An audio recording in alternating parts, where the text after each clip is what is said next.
ఇప్పటి వాళ్ళు అంటే ఇప్పటికి 20 ఏళ్ళు 25 ఏళ్ళు ఉండి కాస్త చదువు సంధ్య ఉన్నవాళ్ళు శ్రీశ్రీని ఎలా చూడాలి? అసలు శ్రీశ్రీ వాళ్ళకి అవసరమా? శ్రీశ్రీ అవసరమా అంటే అవసరమే. శ్రీశ్రీ ప్రతి చారిత్రక సందర్భంలోనూ అవసరం పడేటటువంటి కవితా వాక్కులు చెప్పి ఉన్నవాడు. ఇప్పుడు ఈ తరం క్రికెట్ అంటే చాలా అభిమానించే తరం ఇది. నేను కూడా పూర్వం క్రికెట్లు ఆడాను. ఇప్పుడు అంత ప్రబలంగా అప్పుడు ఉండేది కాదు. సరిగ్గా ఒక 23 ఏళ్ల క్రితం వరల్డ్ కప్ ఫైనల్లో సౌత్ ఆఫ్రికాలో జరిగింది, జోహాన్స్బర్గ్లో.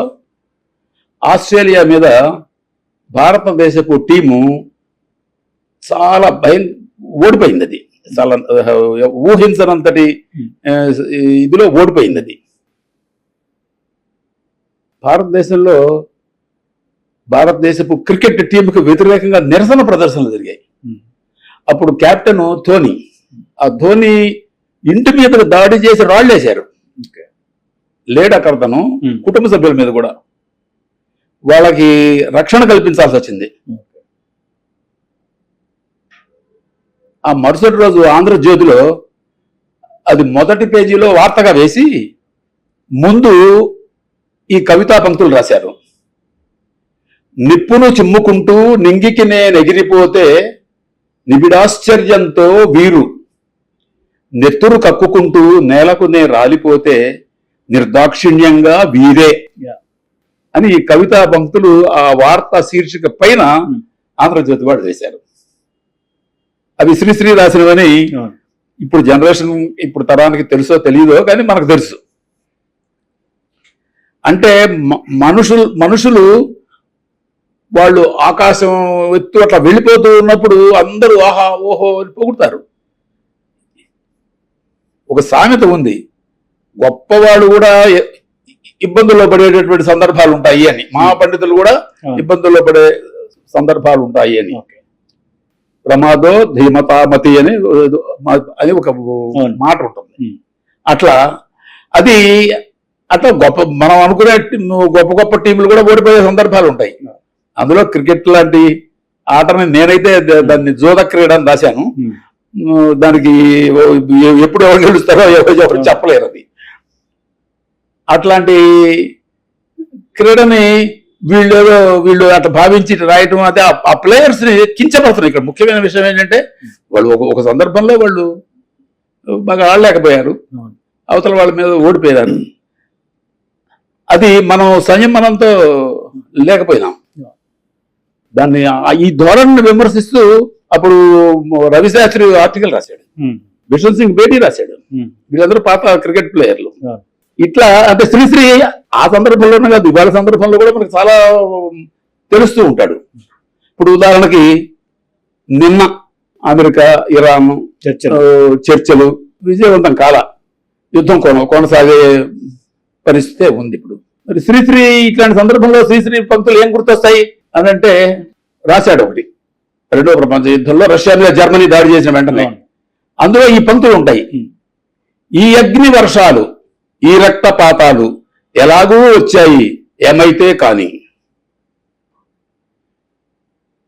ఈ సవన రంగంలో ఎగరనీ జీవాలు ఈ సమరం తుది చూడక నిలిచిపోరాదు అని. ఇంకేమంటాడంటే తిరుగులేని ప్రతిజ్ఞ తీసుకో రష్యా అంటాడు. అప్పుడు రాసింది ఆయన రష్యా. ఇప్పుడు ఆ రష్యాకు బదులు ఇవాళ మనం ఇరాన్ ను చేరిస్తే అది యథాతథంగా ఈ వాక్యాలు మనకి సరిపోతాయి. ఇదే ఇవాళ యుద్ధ పరిస్థితికి సరిపోతాయి. ఇంకా చెప్పాడు శ్రీశ్రీ అప్పుడే, పెట్టుబడి కూటాలు కట్టుకడుతున్నాయి, కుట్రలు కూహకం చెలరేగుతున్నది, అసత్య ప్రచారపు రేడియో బాక రాజకీయాల్లో రంకు వేషాలు. దీనికి యుద్ధం అక్కల, ఈ పంక్తులకి యుద్ధం అక్కల.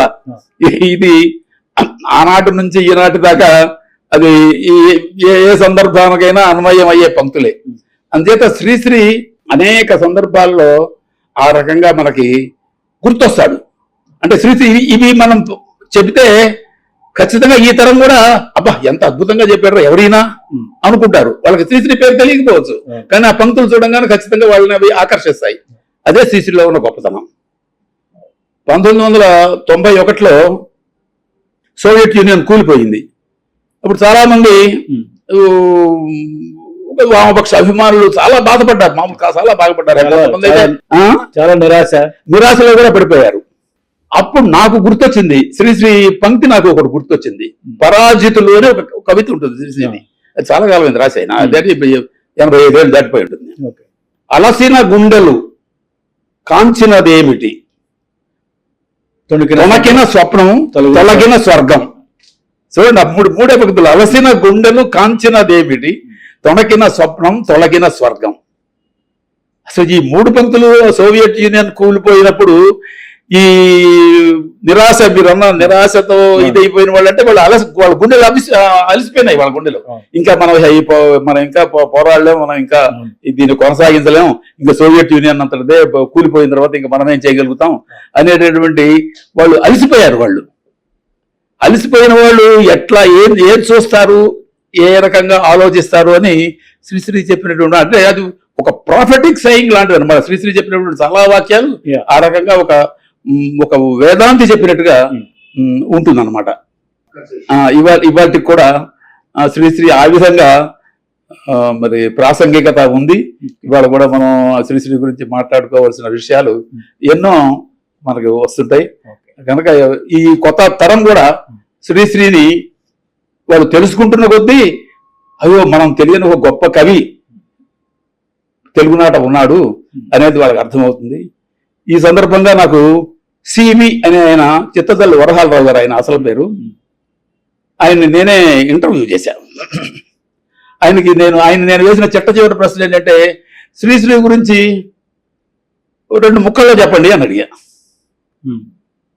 ఆయన ఏమన్నాడంటే, మహాకవి అనే బిరుదు ఆయనకు చాలదు,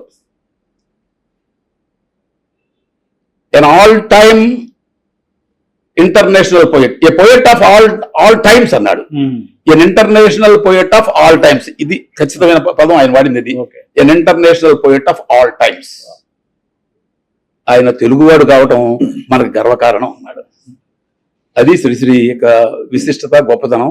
అందుచేత శ్రీశ్రీని తెలుసుకోకపోవటం అంటే అది మనం ఒక లోపమే. ఇది అందులో ముఖ్యంగా యువతరం లోపం.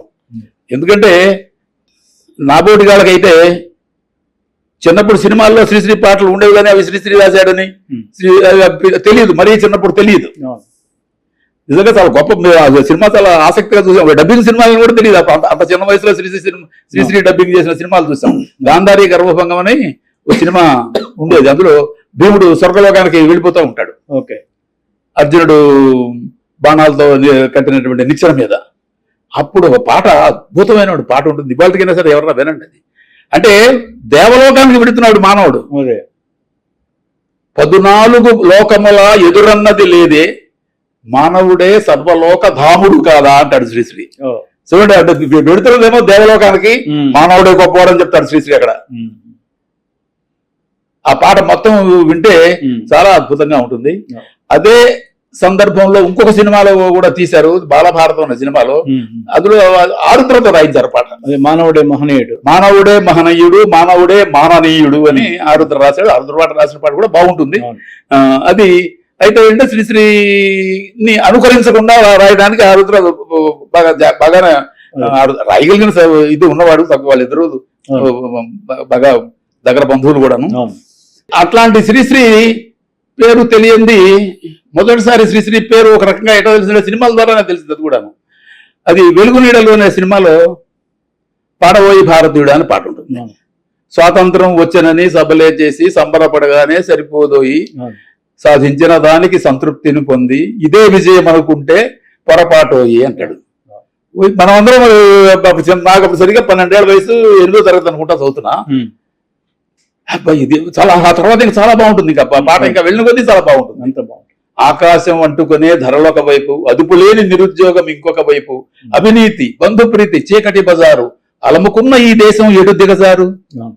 కాంసవోయి నేటి దుస్థితి, ఎదిరించబోయి ఈ పరిస్థితి అన్నాడు. అంటే ఎంత ఎట్లాంటి పరిస్థితుల్లో మనం ఉన్నామో చెప్పాడు, మనం ఏం చేయాలో కూడా చెప్పాడు. ఎంతో ముందు చూపుతో. ఎంతో ముందు చూపుతా. 1961 ఇది, అవును. 65 సంవత్సరాలు జరిగా 65 సంవత్సరాల క్రితం ఆయన రాసినది. ఇవాళ అందులో ఒక అక్షరం కూడా మనం తీసేయడానికి ఏం వీలేదే. ఇవాళ పరిస్థితి కూడా అట్లాగే ఉంది, ఇంకా అంతకంటే ఘోరంగా ఉంది. ఇప్పటికీ రిలవెంట్. ఇప్పటికి కూడా అది మోస్ట్ రిలవెంట్ గా ఉంది. కనుక ఆ రకంగా శ్రీశ్రీ యొక్క రిలవెన్స్, ప్రాసంగికత అది